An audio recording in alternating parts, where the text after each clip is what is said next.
Juru bicara gugus tugas percepatan penanganan COVID-19 Sumatera Selatan, Yusri pada Kamis 4 Juni 2020, mengatakan kasus bertambah 27 orang, sehingga menjadi 1.056 kasus positif COVID-19 di Sumsel.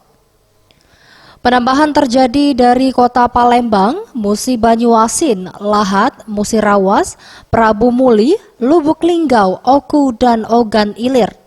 Untuk pasien yang sembuh sebanyak 29 orang, pasien yang meninggal berjumlah 36 orang, dan sembuh sebanyak 225 orang.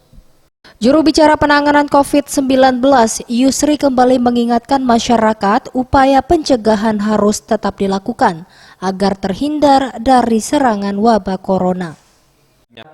COVID-19 di Provinsi Sumatera Selatan.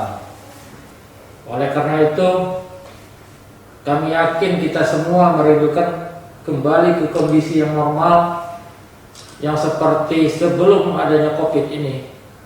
Untuk itu, sekali lagi dan setiap hari kami mengingatkan ini, supaya ini disadari, dipahami, dan dilaksanakan dengan konsekuen, dengan komitmen yang tinggi, dilaksanakan secara bersama-sama atau secara serentak.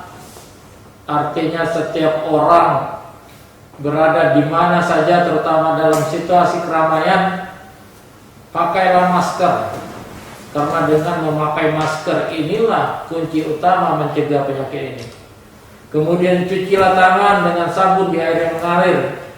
Karena dengan sabun, dengan deterjen di air yang mengalir itu, sesungguhnya sabun tersebut bisa membunuh virus dan membebaskan tangan kita dari virus. Tim Liputan Sriwijaya TV.